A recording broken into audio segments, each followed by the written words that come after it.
pendant que ta grâce nous accueille devant ton trône béni, nous te prions, tendre Père, de pardonner nos fautes et de laver nos cœurs de toute impureté. Entends les cris de mon cœur qui implore ta bienveillance. Fais tomber mes offenses, fais luire sur moi ta face. De mes lèvres impures au grand roi, oh oui, j'ai péché contre ta loi.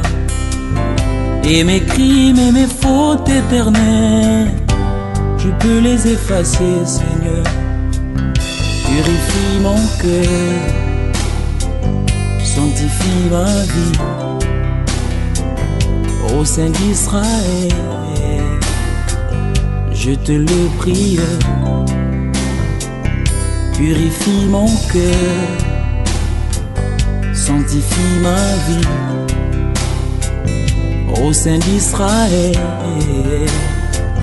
je te le prie.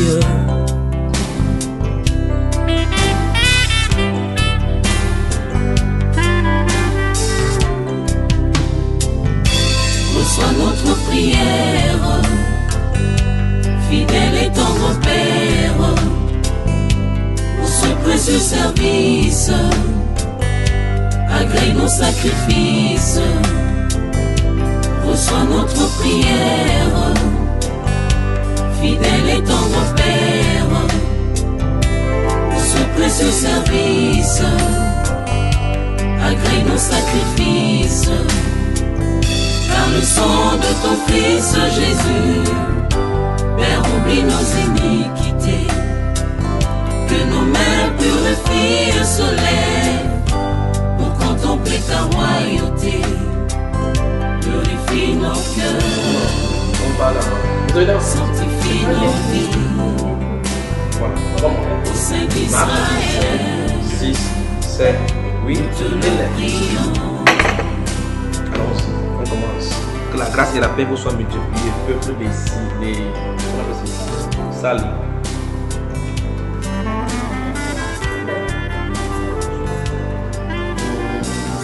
Purifie nos cœurs,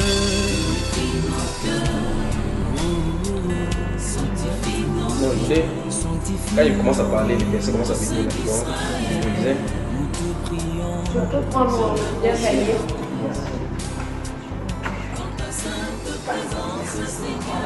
inclinons nos têtes et prions.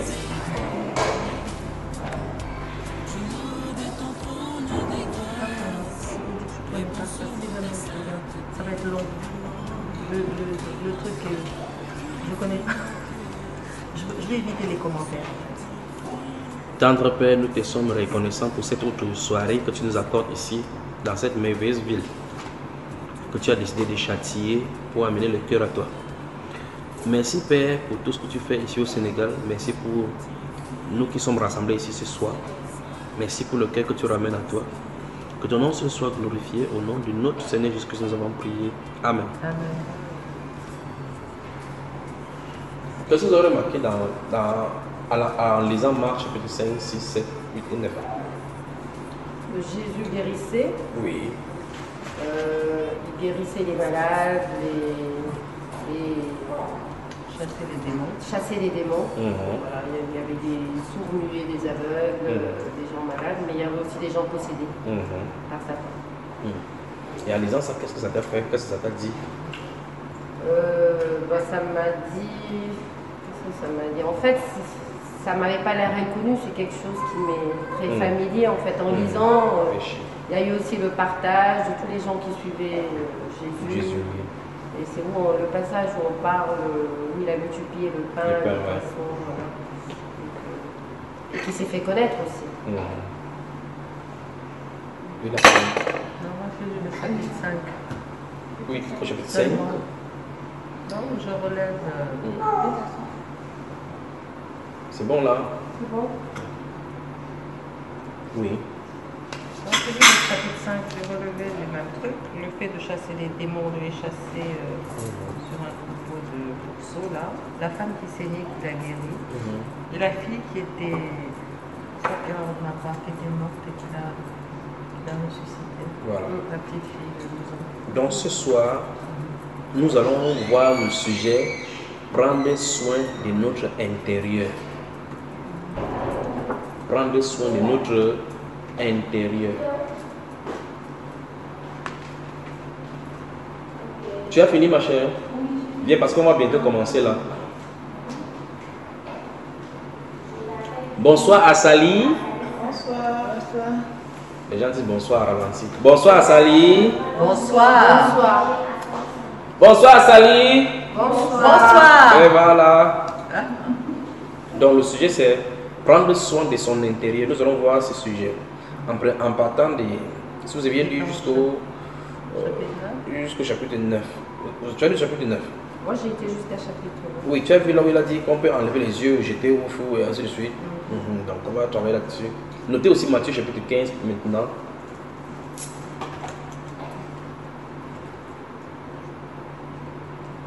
Matthieu chapitre 15, notez, vous allez voir ça en complément plus tard. Notez 1 Corinthiens chapitre 3, verset 11 à 17. Chapitre 1 Corinthiens. Chapitre 3, verset 11 à 17. Puis le chapitre 6. Toujours 1 Oui. Corinthiens. Chapitre 6, verset 13 à 20. Cette fois-ci, 2 Corinthiens. Chapitre 7, verset 1. Chapitre 7, verset 1. Oui. 2 Corinthiens. Oui. Proverbe. Proverbe. Chapitre 2. Qu'est-ce que Verset ça? 1. Chapitre 7, verset 1. Ça, c'est 2 Corinthiens. Hein? Oui. Proverbe. Proverbe, chapitre 23, le verset 26. Chapitre 23. Verset 26. Verset 26. Oui.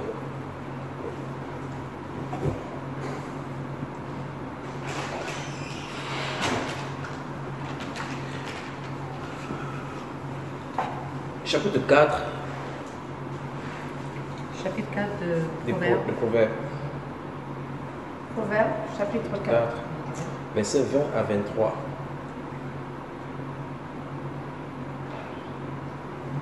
Maintenant, allons-y pour voir. Excusez-moi, elle est où Ayoko? Pour qu'une voiture la mette. Elle est où Ayoko? Ayoko, comment tu as répondu ça? Oui.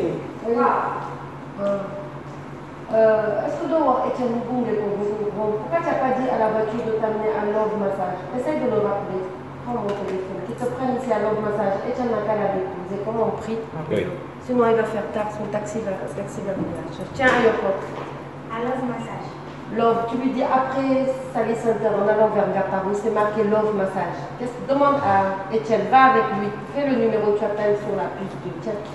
Et tu lui dis, on vient de venir te chercher. Il dit à Etienne. Ouvrons Marc au chapitre 7. Marc. Je te donne mon téléphone. Vous y êtes? Marc. Ah, tu as donné ton téléphone. C'est bon là. Chapitre 7. Tu peux lire? Elle va nous lire ça bien. C'est bon. Voilà. Quelle Bible? Voilà. Bible de Mimi, j'ai mes lunettes. Mais elle peut donc s'asseoir là. L'écriture est facile. Et comme ça, tu t'assois à côté des nains. Peut-être. Marc chapitre 7. Maman y est. Alors, ça y est, tu l'as. Ah ben, je pouvais prendre ça chez maman. Non, il faut qu'elle lise aussi. Marc chapitre 7. Lisons à partir du verset 1 à haute voix. Les pharisiens. Yes. Les pharisiens et quelques scribes venus de Jérusalem s'assemblèrent auprès de Jésus. Ils virent quelques-uns de ses disciples prendre leur repas avec des mains impures, c'est-à-dire non lavées. Or, les pharisiens et tous les juifs ne mangent pas sans s'être lavés soigneusement les mains, conformément à la tradition des anciens. Et quand ils reviennent de la place publique, ils ne mangent qu'après s'être purifiés. Ils ont encore beaucoup d'autres observances traditionnelles, comme le lavage des coupes, des cruches et des vases d'airain. Et les pharisiens et les scribes lui demandèrent « Pourquoi tes disciples ne suivent-ils pas la tradition des anciens ?» mais prennent-ils leur repas avec des mains impures? Jésus leur répondit, hypocrite, Ésaïe a bien prophétisé sur vous ainsi qu'il est écrit. Ce peuple m'honore des lèvres, mais son cœur est éloigné de moi. C'est en vain qu'il m'honore en donnant des préceptes qui sont des commandements d'hommes. Vous abandonnez le commandement de Dieu et vous observez la tradition des hommes. Il leur dit encore, vous anéantissez fort bien le commandement de Dieu pour garder votre tradition. Car Moïse a dit, honore ton père et ta mère, et celui qui maudira son père ou sa mère sera puni de mort. Mais vous, vous dites, si un homme dit à son père ou à sa mère, ce dont j'aurais pu t'assister est corban, c'est-à-dire une offrande à Dieu. Vous ne le laissez plus rien faire pour son père et pour sa mère, annulant ainsi la parole de Dieu par votre tradition que vous avez établie. Et vous faites beaucoup d'autres choses semblables. Ensuite, ayant de nouveau appelé la foule à lui, il lui dit, écoutez-moi tous et comprenez, il n'est hors de l'homme rien qui, entrant en lui, puisse le souiller. Mais ce qui sort de l'homme, c'est ce qui le souille. Si quelqu'un a des oreilles pour entendre, qu'il entende. Lorsqu'il fut entré dans la maison, loin de la foule, ses disciples l'interrogèrent sur cette parabole. Il leur dit, vous aussi vous êtes donc sans intelligence. Ne comprenez-vous pas que rien de ce qui du dehors entre dans l'homme ne peut le souiller, car cela n'entre pas dans son cœur, mais dans son ventre, puis s'en va dans les lieux secrets qui purifient tous les aliments. Il dit encore, ce qui sort de l'homme, c'est ce qui souille l'homme, car c'est du dedans, c'est du cœur des hommes que sortent les mauvaises pensées, les adultères, les impudicités, les meurtres, les vols, les cupidités, les méchancetés, la fraude, le dérèglement, le regard envieux, la calomnie, l'orgueil, la folie. Toutes ces choses mauvaises sortent du dedans et souillent l'homme. Voilà. Voilà, notre sujet est bien planté maintenant.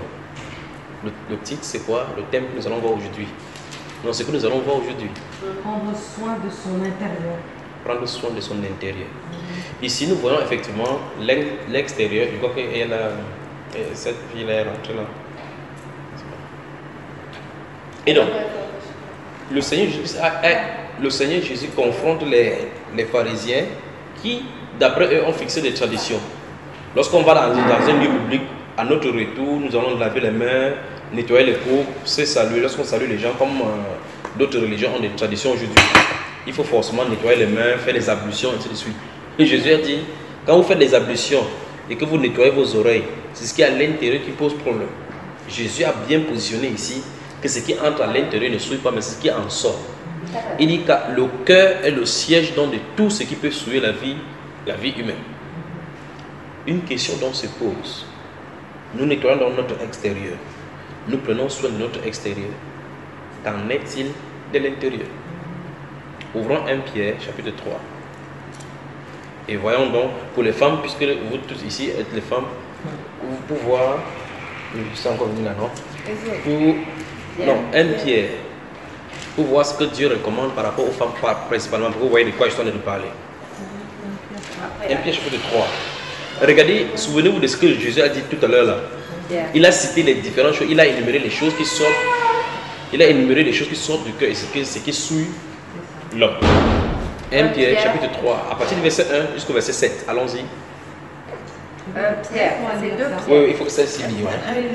Pour lui faire plaisir. Ouais.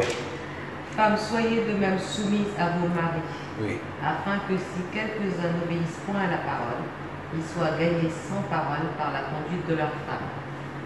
En voyant votre manière de vivre chaste et réservée, ayez non cette parure extérieure qui consiste dans les cheveux tressés, les ornements d'or ou les habits qu'on revêt, mais la parure intérieure est cachée dans le cœur, la pureté incorruptible d'un esprit doux et paisible, qui est d'un grand prix devant Dieu.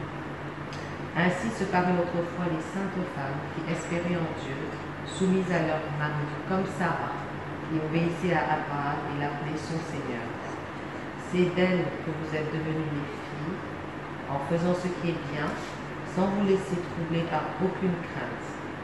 Marie, montrez à votre tour de la sagesse dans vos rapports avec vos femmes, comme avec un sexe plus faible. Honorez-les, comme devant aussi hériter de la vie, avec vous de la grâce de la vie. Qu'il en soit ainsi, afin que rien ne vienne faire obstacle à vos prières. Amen. Pour les hommes. Amen. Amen. Donc nous devons honorer nos femmes afin que rien ne vienne faire obstacle à nos prières. Mais les versets 3 et 4 nous disent quelque chose une fois de plus parce que nous sommes de traiter l'intérieur. La Bible nous dit clairement par ces passages-là que la femme, la beauté de la femme, c'est la fleur du monde. C'est ce qu'elle a dit. Et donc, quand les femmes veulent sortir, elles s'arriment à la beauté extérieure. Elles s'attellent à la beauté extérieure. Mais Dieu lui dit, au lieu de te concentrer sur la beauté extérieure, où les hommes sont censés regarder. Il dit, veille plutôt sur l'intérieur, où Dieu regarde cela comme un grand prix. N'est-ce pas? Il dit, cette parure intérieure est cachée, la pureté d'un esprit doux et paisible qui est d'un grand prix devant Dieu. Jésus a dit dans Marc chapitre 7 que c'est de l'intérieur qui vient les querelles, les jalousies. Et la jalousie, les querelles et toutes les autres choses ne peuvent pas collaborer dans un seul cœur avec l'esprit doux et paisible. C'est vrai, qu'est-ce qu'il faut qu'on fasse? Il faut qu'on regarde comment nettoyer l'intérieur. Si nous avions les habits sales, on sait automatiquement comment laver. On peut mettre dans les machines à laver, on peut utiliser de l'eau de javel, ainsi de suite. Mais la question, maintenant, je vous la pose. Comment laver le cœur? Comment? Laver le cœur. Rentrons dans Marc chapitre 7 que nous avons lu aujourd'hui là. Marc chapitre 7. Marc. Que Dieu nous vienne en aide et qu'il vous bénisse. Marc. Chapitre 7. Là où nous avons lu.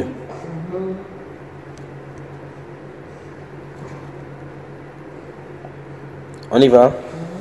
Maintenant, versets 20 à 22. Voici ce qu'il dit. Il dit encore, ce qui sort de l'homme, c'est ce qui souille l'homme. Donc en réalité, ce qui nous pousse à pécher se trouve à l'intérieur. Ce qui nous pousse à pécher se trouve à l'intérieur. Il dit car, verset 21, car c'est du dedans, donc de l'intérieur. C'est du cœur, donc la source, l'épicentre. C'est du cœur des hommes que sortent 1. Les mauvaises pensées. 2. Les adultères. 3. Les impudicités. 4. Les meurtres. 5. Les vols. Tout ça c'est au pluriel. 6. Les cupidités. 7. Les méchancetés. 8. La fraude. La fraude. Le dérèglement. Le regard envieux. La calomnie. L'orgueil. La folie. Le Seigneur Jésus a dû insister sur ces choses-là. Puis il dit, toutes ces choses mauvaises sortent du dedans et souillent l'homme. Amen. La question c'est, en regardant comme ça, parce que lorsque nous sortons le matin, nous regardons nos visages au miroir pour voir si tout est ajusté. Comment devrions-nous voir notre intérieur? Ou mieux, qu'est-ce qui devait nous faire voir notre intérieur? Parce que nous avons un miroir pour refléter notre image physique. La parole de Dieu est le miroir de notre âme. Ça transperce notre chair pour présenter au grand jour ce que nous avons sur notre cœur, dont l'œil naturel ne peut voir. Et par conséquent, lorsqu'on se rassemble comme ça, comme nous sommes rassemblés, je vous regarde, vous me regardez. La pensée que vous avez, la pensée que j'ai, je ne peux pas savoir, vous ne pouvez pas savoir ce que j'ai. S'il dit ma soeur, je t'aime, et que ce n'est pas vrai à l'intérieur, la Bible dit que ça c'est un dérèglement. Qu'il y a quelque chose qui a déréglé à l'intérieur. Maintenant la question c'est comment donc réparer l'intérieur. Parce qu'au moins quand tu attaches mal le foulard, le miroir peut te dire que non, là tu as mal attaché et tu ajustes. Peut-être ton habit n'est pas bien, tu ajustes. Comment donc faire? Ça est la question. Je vous pose la question, veuillez me répondre. La prière. Parce que nous avons vu que physiquement, lorsque l'habit est sale, vous savez ce qu'il faut faire. Quand il y a une tache, vous voyez, ouf, mon habit est sale à ce niveau-ci, il faut le nettoyer. Et quand on nettoie, on insiste sur la zone où il y a cette tache-là. Oui, on fait le jeûne. La repentance, la prière, La prière. On va doucement. Il dit encore, ce qui sort de l'homme, c'est ce qui souille l'homme. Donc, la manifestation à l'extérieur. Car c'est du dedans, c'est du cœur des hommes que sortent les mauvaises pensées. Donc, vous restez tranquille comme ça, vous pensez mal. Jésus dit que tu as une bombe à retardement à l'intérieur. Il faut désamorcer la bombe depuis l'intérieur. Comment faire? Proverbe. Vous voyez, en comprenant toutes ces choses-ci, c'est pour cela qu'il y a des courants religieux modernes dans les groupements évangéliques où on demande de faire des processions de foi en disant je crois à ma propre personnalité, je crois à mes potentialités. Regardez bien ce que la Bible dit. Chapitre, je vous ai donné ça aujourd'hui, chapitre 23.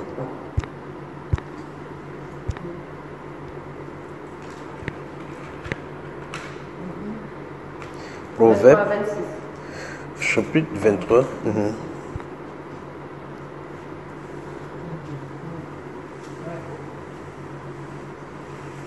Oui. Allons-y. Mon fils, donne-moi ton cœur, et que tes yeux se plaisent dans mes voies. Oui. Non, c'est seulement c'est le. J'ai dit Proverbe chapitre 23, verset 26, non? Dieu dit quoi?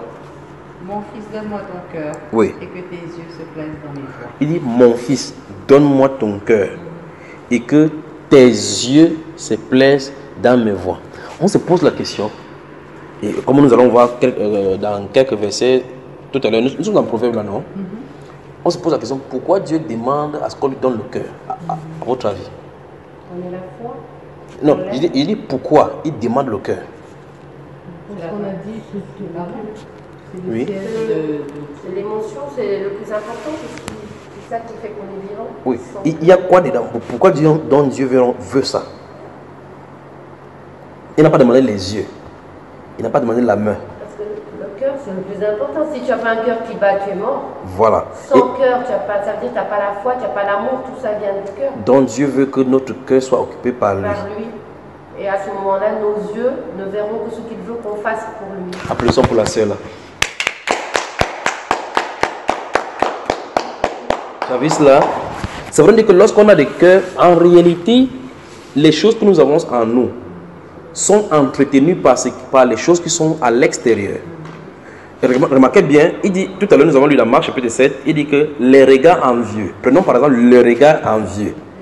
Si nous avons des choses en nous, ça se manifeste à l'extérieur parce que nous avons les envies à l'intérieur. Et que lorsque nous voyons les choses dont nous voudrions, c'est-à-dire qui doivent être accomplies dans ces envies-là, nous commençons à développer cela. On passe à l'autre étape qu'on appelle la cupidité.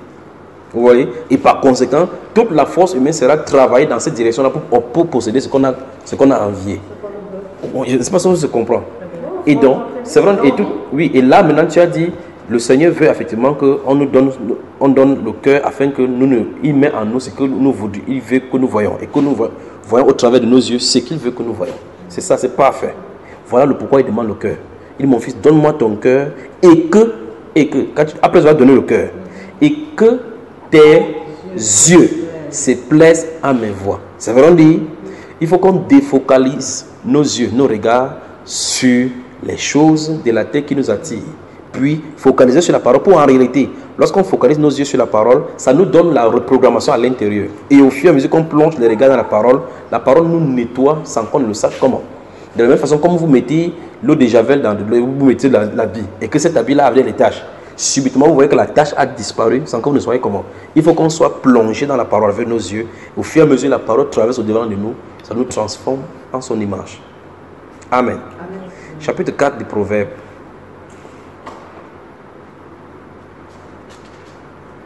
Chapitre 4 du Proverbe, on y va. Allons-y, ma chère sœur. Mon fils, sois attentif à mes paroles. Oui. Prête l'oreille à mes discours. Attends, tu y es déjà? Chapitre 4.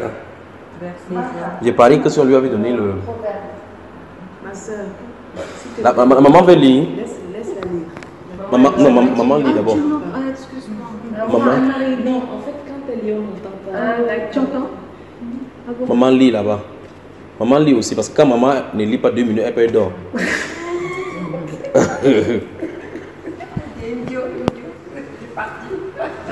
Alors. Oui, peut-être que j'ai compris, tu dors, tu as dit je suis partie dans le sommeil. Bon, je vais lire parce que sinon... Oui, Proverbe 4.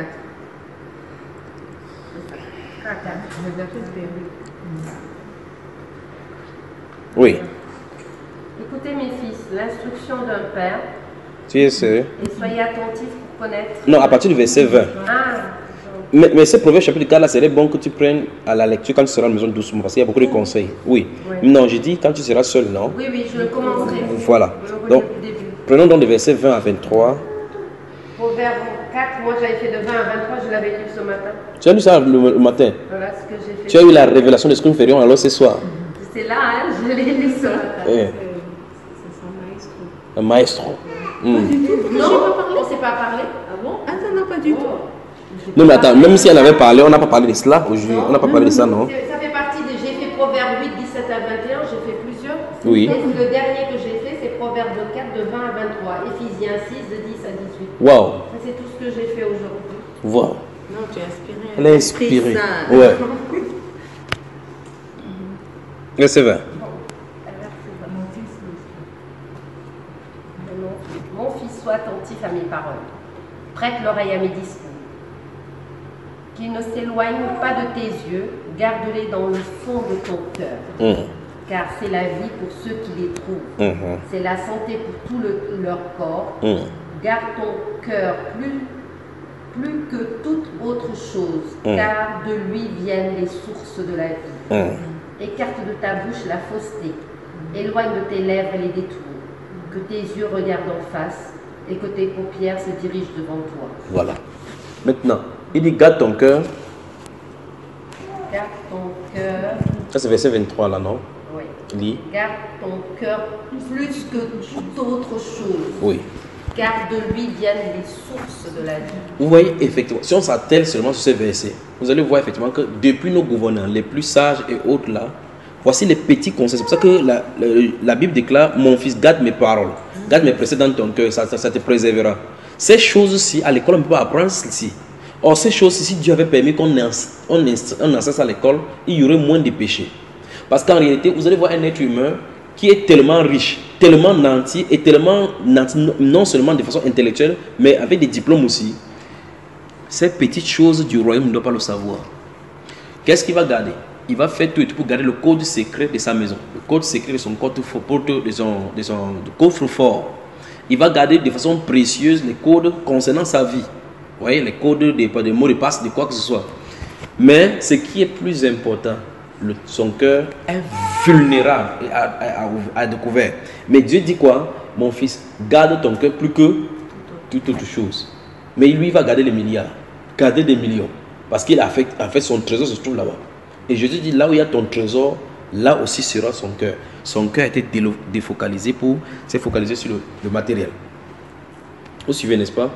Maintenant, la question c'est, dans le chapitre 23, verset 26, nous avons vu comment Dieu dit que donne-moi ton cœur et que tes yeux se plaisent à mes voix. Ici, au verset 23, il dit, garde ton cœur plus que toute autre chose. Et puis il explique le pourquoi.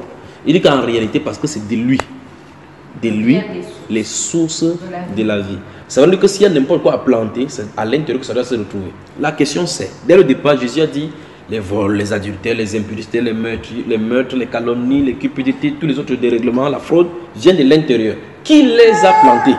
Ça c'est un. Deux, à quel moment cela a été planté? Ça veut dire manifestement, Dieu, si on était en Dieu depuis, ça sortirait, on grandirait avec ces choses naturellement, les sources d'eau de vie. Maintenant, se trouvent dans notre cœur des choses que nous ne maîtrisons pas. En fait, lorsque nous voulons faire quelque chose, nous nous rendons compte que nous faisons plus du mal que du bien. Ça montre clairement que le mal est attaché à nous. Comme Romains chapitre 7 le dit. Quand je vais faire le bien, le mal est attaché à moi. Puis il dit mise. Tu vois ça? Il dit qu'est-ce que je dois faire pour me délivrer de cela? Même si il prend plaisir selon la loi de Dieu, selon l'homme intérieur, en voulant manifester, je fais tout ce qui est mauvais. C'est ça le signe que l'homme a besoin du sauveur. Et quand vous voyez ces choses-là, vous verrez que c'est seulement Jésus-Christ qui peut résoudre ces problèmes-ci. Parce qu'à l'intérieur, lorsque vous appartenez à une religion où on fait des ablutions, comme il a dit dès le départ, on n'a pas les pharisiens qui lavent les coupes, ainsi de suite. Quand tu laves les mains, Ésaïe chapitre 59, allons-y, Ésaïe chapitre 59. Ésaïe. Notez cela, Ésaïe 59, verset 1 à 5, et puis notez aussi 1 Timothée, Ésaïe 59, on va lire les deux versets maintenant. Oui. 59, verset 1 à 5. Puis vous notez aussi 1 Timothée 2, verset 8. 59. Verset 1 à 5. Après 1 Timothée. La compréhension de ces petits éléments que nous sommes en train de voir ce soir sur le nettoyage à l'intérieur, c'est ça qui présente effectivement Jésus-Christ comme le sauveur. Parce que les gens débattent, par exemple, vous voyez sur 1 Timothée chapitre 2, verset 8. Vous voyez sur les réseaux sociaux, vous voyez les gens disent de qui, de Mohammed ou bien de Jésus sauvera l'humanité. Ça se débat pas avec Jésus. Parce que c'est lui le sauveur, celui qui ôte. On dit c'est l'agneau de Dieu qui enlève le péché du monde. Écoutez les enseignements de Mohammed du début jusqu'à la fin. Manger le Coran, même ça entre dans ton ventre. Ça ne nettoiera pas nos cœurs. Jésus-Christ seul purifie l'être humain à l'intérieur avec son sang précieux. C'est lui seul. Sans que le sang ne soit versé, tes péchés ne sont jamais pardonnés. Et donc les gens se posent la question, pourquoi donc faut-il que Dieu verse le sang pour pardonner les péchés? S'ils comprenaient que le péché se trouve résident dans le cœur et que les ablutions à l'extérieur, enfin même si tu plonges dans l'eau, ça ne résout pas le problème. Parce que quand tu plonges dans l'eau, peut-être dans l'eau en nageant pour pouvoir te purifier, là, l'eau ne touche pas le cœur. Pendant que tu es dans l'eau, tu te souviens que quelqu'un t'avait insulté, tu l'insultes dans ton cœur en nageant. Donc, et quand tu sors exactement le même. Donc ça veut dire que même si tu bois toute l'eau là pour te nettoyer, ça ne résout pas le problème. Parce que ça se trouve là-bas. Si vous voulez mettre même l'eau bouillante, verser là-bas pour tuer, là, ça ne résout pas le problème. Le péché de l'homme se trouve dans son être. Pour ôter ses péchés à l'intérieur, parce que c'est spirituel, il faut que l'esprit parfait soit là pour le faire. Et qui donne l'esprit parfait? Jésus-Christ de Nazareth, l'agneau de Dieu qui enlève le péché du monde. Il dit, vous connaîtrez la vérité et la vérité vous affranchira. Vous voyez cela? Il vous affranchira, il vous délivrera du péché.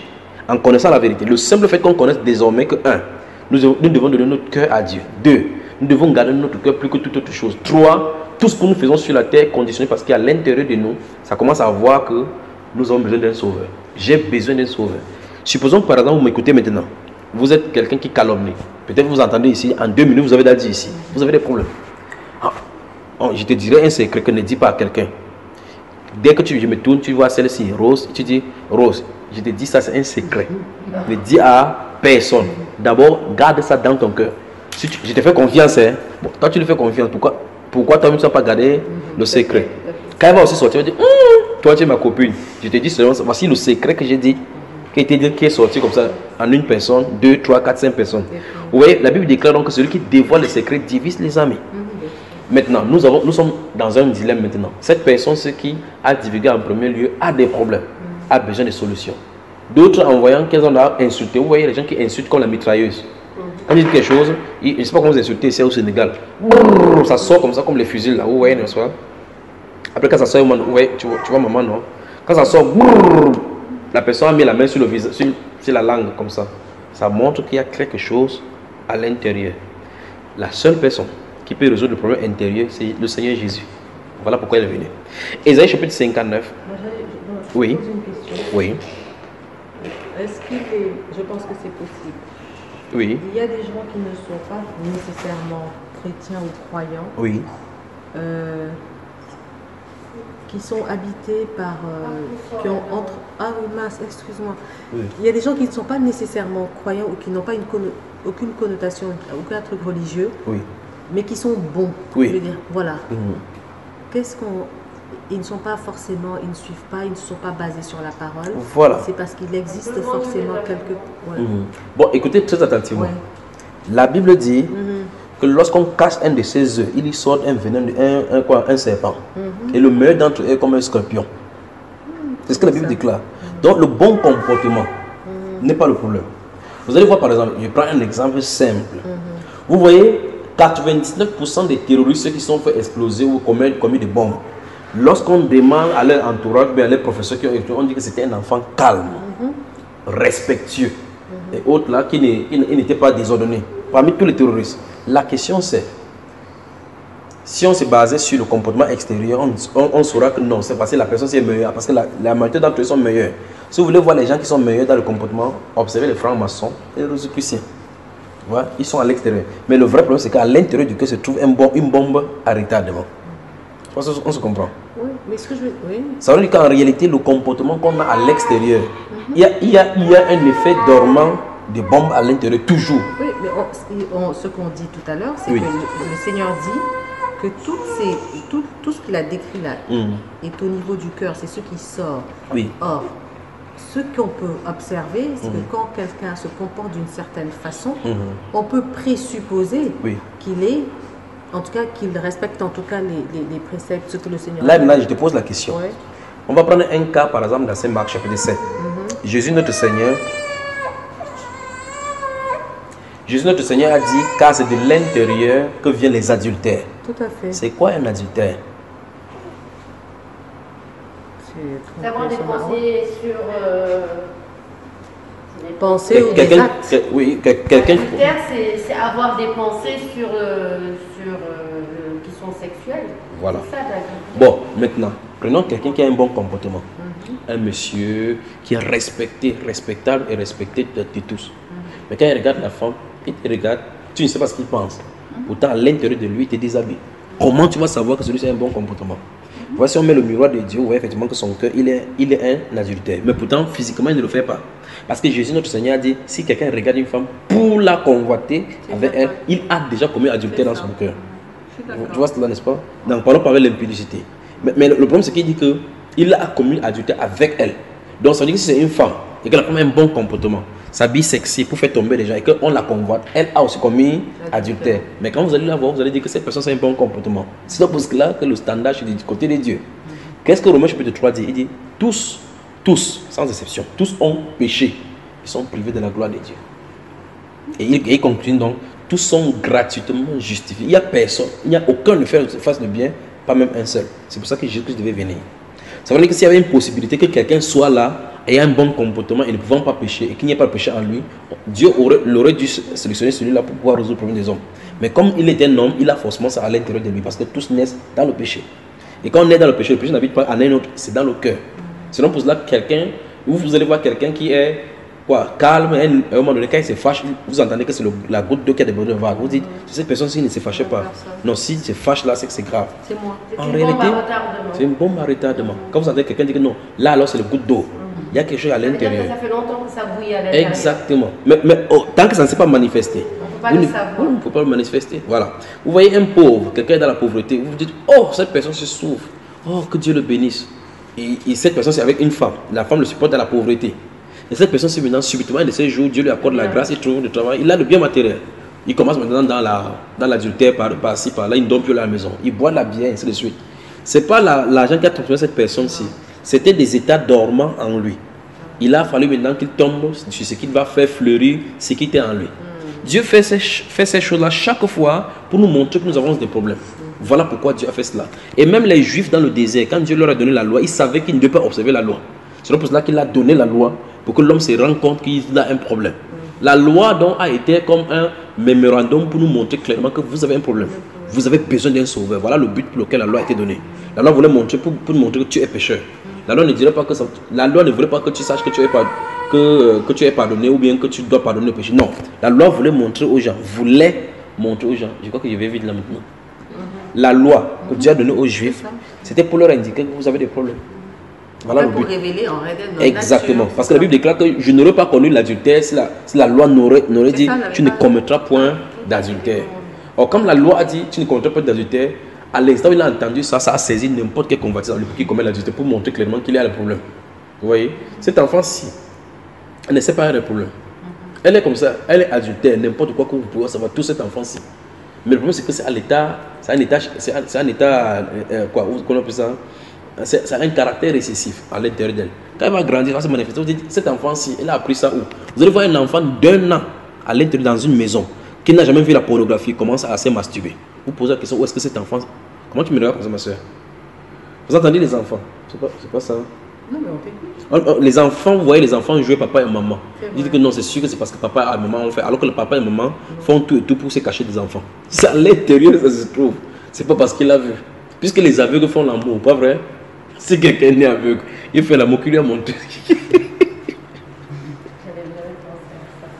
Alors on continue, n'est-ce pas? Alors le cœur de l'homme est un siège de bombes plus que celui de Ben Laden. Oui, c'est vrai que pour Ben Laden c'est mieux parce qu'on peut regarder là où il y a la cible, on frappe, on essaie d'enlever désamorcer ça rapidement. Ça arrive. Ici, il y a une bombe avec la minuterie qui avance selon notre âge. Vous voyez quelqu'un qui a 60 ans, un papa de 60 ans qui sort avec une jeune fille de 17 ans. Vous demandez que quelque chose ne va pas. Vous voyez quelqu'un qui a 77 ans, qui sortir avec un jeune garçon. Vous demandez que quelque chose ne va pas. Pourquoi? Parce qu'il y a la convoitise à l'intérieur. Dieu donc dit, c'est notre cœur qui a le problème. Or, ces pharisiens-là qui étaient devant le Seigneur Jésus-Christ, quand ils rentraient, ils avaient des gandoura. Et après avoir nettoyé comme ça, ils étaient sûrs que devant Dieu, c'était juste. Et Dieu devant eux dit que vous avez nettoyé. Le plus important, ne veut pas nettoyer. Votre intérieur là, c'est grave seulement. Alléluia. Je peux continuer. le nettoyage de l'intérieur. Ésaïe chapitre 59. Ça y est. 1 à 5. Non. Non, la main de l'Éternel n'est pas trop pour sauver, Oui. ni son oreille trop dure pour entendre. Oui. Mais ce sont vos crimes qui mettent une séparation entre vous et votre Dieu. Oui. Ce sont vos péchés qui vous cachent sa face Oui. et l'empêchent de vous écouter. Oui. Car vos mains sont souillées de sang Oui. et vos doigts de crime. Oui. Vos lèvres profèrent le mensonge, votre langue fait entendre l'iniquité. Oui. Nul ne se plaint avec justice, nul ne plaide avec droiture. Ils s'appuient sur des choses vaines et disent des faussetés. Oui. Ils conçoivent le mal et enfantent le crime. La conception du mal, là, ça se passe où? La conception du mal. Comment est-ce qu'on conçoit le mal? Qu'est-ce qui est mal? C'est ce que tu as lu là. Ils conçoivent le mal et sur enfantent. des choses vaines et disent des faussetés. Oui. Mentir et conçoivent le mal et enfantent le crime. Concevoir, ça veut dire que... Concevoir, ça veut dire créer. Ils créent le mal. Où ça? Ils conçoivent comment? Le mal se conçoit dans le cœur. Dans le cœur, c'est là le problème. Or, ils disent effectivement que ce sont nos mains sont pleines de sang. À l'instant où tu es en train de lire ça, tu regardes ta main n'est pas rouge. Mais Dieu dit que ta main est pleine de sang. Tu dis, qu'est-ce que ma main a fait? Tu dis, et puis si on te dit que tu es meurtrier, tu vas dire quoi? Tu vas dire que tu n'as jamais tué, pas vrai? On tue des moustiques, toi tu meurtrier aussi. Tu as tué des moustiques. Non, si on tue le moustique, non, non. Ça sont les animaux, d'accord? Donc tu veux dire que j'ai tué le moustique, comme j'ai tué le moustique, je suis un meurtrier.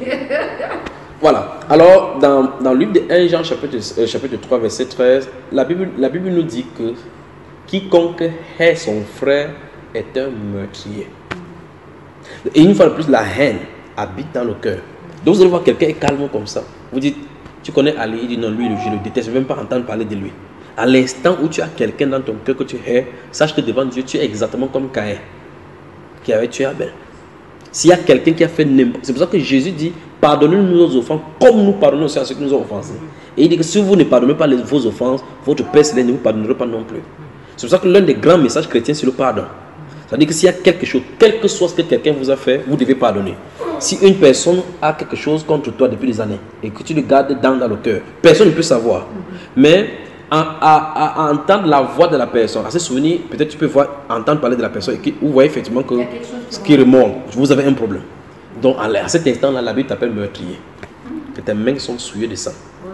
Vous voyez cela, n'est-ce pas? Qu'est-ce qu'il faut faire? La Bible parle de... Il faut se repentir. Demander pardon à Dieu. C'est demander à la personne pardon. Demander pardon d'abord à Dieu et appeler cette personne pour lui dire pardonne-moi parce que je t'avais tué. Vous dites, hein? Oui, je t'avais tué, tu étais dans la morgue de mon cœur. D'accord? Il y a quelque chose que la personne a fait. Si la personne a fait n'importe quoi, la personne mérite ton pardon. Parce qu'en réalité, tu as besoin de lui pardonner parce que toi-même tu en as besoin.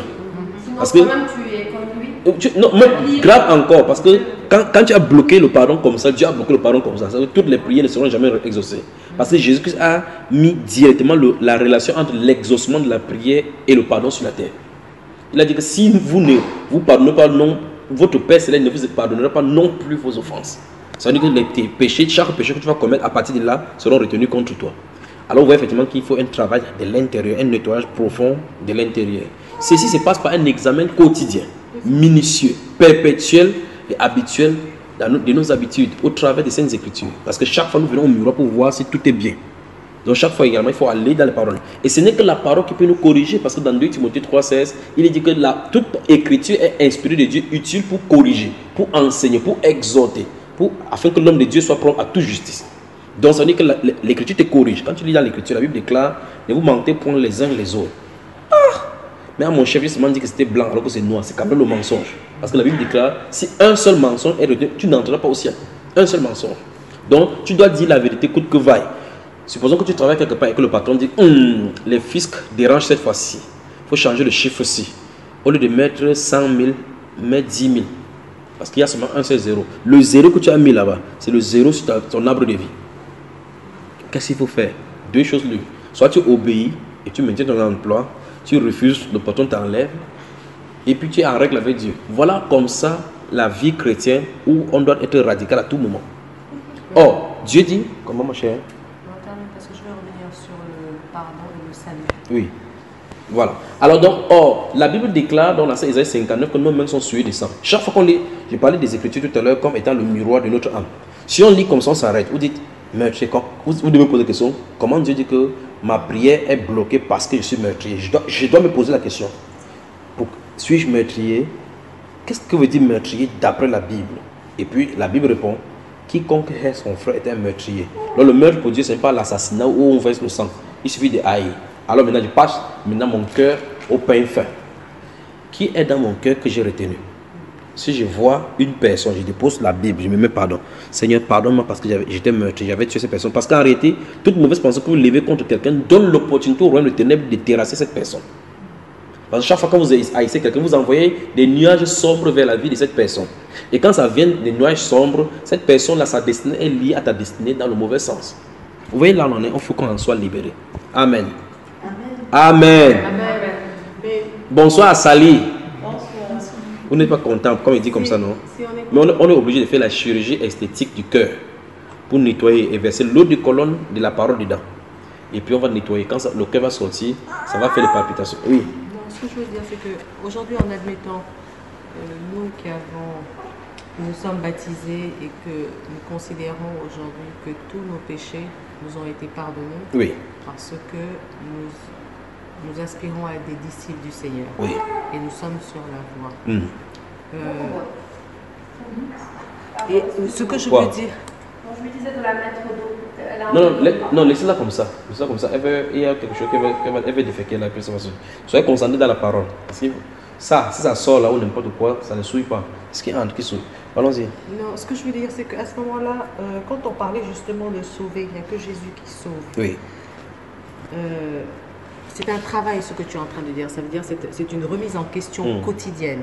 Et tu as dit que le péché, il est originel, donc on l'a en nous. Donc ça veut dire que c'est quelque chose de permanent. Oui. À quoi servirait Tu dis que tout ce qu'on fait aujourd'hui est inscrit dans le royaume des cieux. Amen. D'accord. Est-ce à dire que d'avoir fait la démarche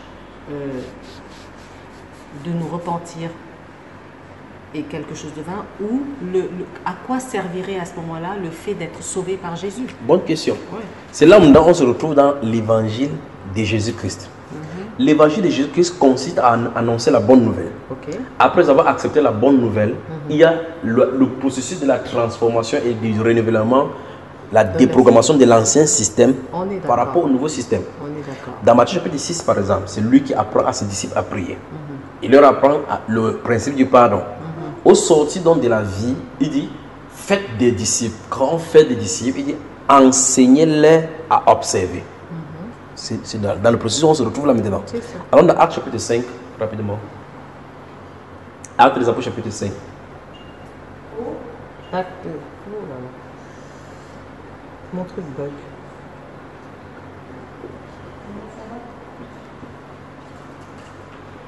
Dieu merci pour la question. Elle est importante. Actes chapitre 5. Maintenant, quand vous avez ouvert, bon, comme tu es sur l'électronique, vous êtes sur l'électronique, j'aurais souhaité passer quelque part. J'aurais souhaité les deux derniers versets du chapitre 4 avant d'aller au chapitre 5. On va au chapitre 4. Les deux derniers versets du chapitre 4. Ouvre Actes chapitre 4. 36 et 37. 36 et 37.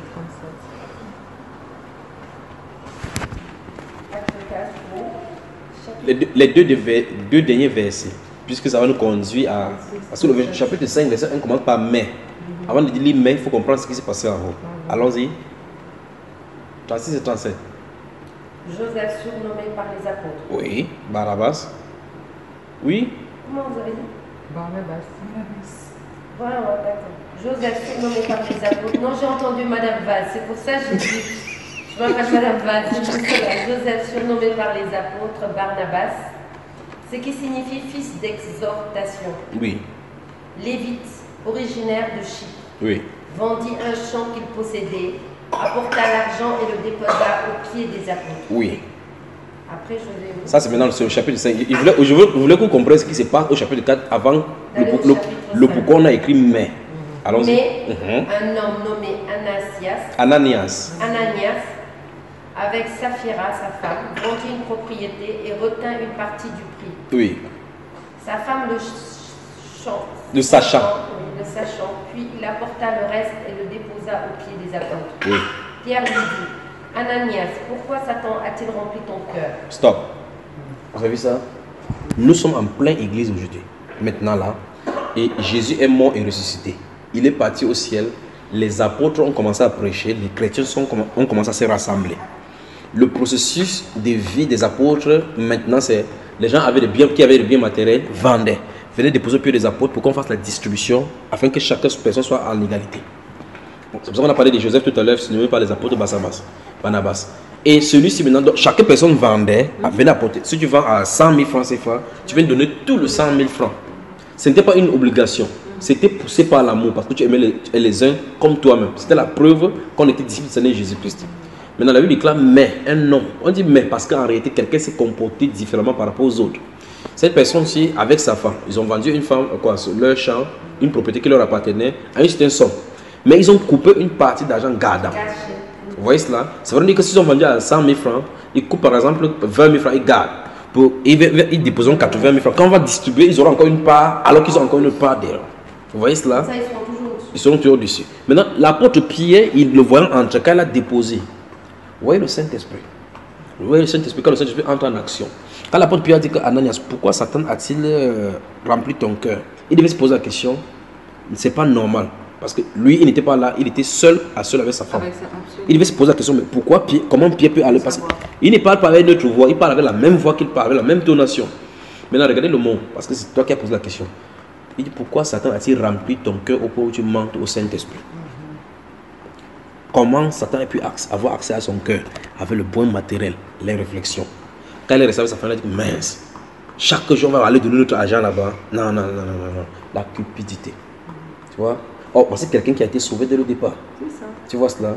Le Seigneur était obligé de le tuer pour donner la correction aux autres. Il a tué lui et sa femme à cause de ça. C'est ça, non?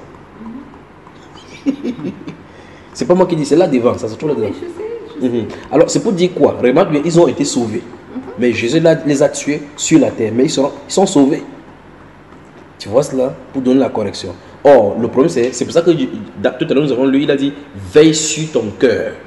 Plus que toute autre chose. Moi, quand Michel me parlait, d'après ce que moi j'ai compris, ce que vous voulez dire, moi, par rapport à mes paroles, j'ai l'impression qu'elle veut dire nouveau baptisés. Oui. Nous prenons la voie de suivre le chemin, d'être un disciple de Jésus. Nous sommes des pécheurs, nous le savons tous. Mais nous essayons comme nous sommes, c'est comme si nous sommes. Et des nouveaux-nés. Nouveaux-nés. Oui, on va aux apprentissages. Maintenant, pour le cœur, comment pouvons-nous, avec... Après, je vais parler pour moi, je vais dire, je n'ai pas un grand enseignement. La seule chose que moi je vais comprendre dans ça aujourd'hui, par rapport aux lectures, je me dis que je suis jeune baptisée, comment je vois les choses. Oui. Je vois que, bon, je suis pure, mais je cherche à me rendre meilleure. Oui. Ça veut dire de ne pas avoir de haine. C'est vrai que c'est difficile de ne pas avoir de haine dans notre quotidien, parce que nous sommes des pécheurs. Parce que même si nous pensons ne pas avoir de haine, il peut se passer à n'importe quelle seconde, tu peux me faire dire quelque chose. C'est l'objet de l'enseignement de cette soirée. Voilà. Alors on pourrait étudier même ceci. Après être baptisé, qu'est-ce qu'il faut faire? Voilà. Vous voyez, quand il parle de nettoyage à l'intérieur, parce qu'on sort des eaux, on croit effectivement qu'on est nettoyé à l'extérieur. Mais maintenant, il y a un travail à faire à l'intérieur. Bien sûr, mais nous on le sait qu'on a un travail. On sait en fait, c'est pas parce qu'on est baptisé que c'est fini. Maintenant, ce qu'on veut, c'est rester le plus longtemps et prendre le bon chemin. Absolument. Mais voici donc l'indication dont je t'ai dit tout à l'heure. En réalité, j'ai répondu à cette question-ci, à la question même claire de cet enseignement avant d'avancer. J'avance seulement pour qu'on puisse voir les différentes orientations. J'ai dit, sur la terre, sur le plan physique, lorsqu'on veut s'habiller, on regarde au miroir. On regarde au miroir pour se corriger. Il se pourrait que tu regardes au miroir aujourd'hui, remarquez tout attentivement, tu regardes au miroir, tu observes tes yeux. Si tes yeux sont bien, tu regardes le foulard, tu regardes tes oreilles, tu regardes. Donc tu vois qu'il y a différents aspects que tu regardes.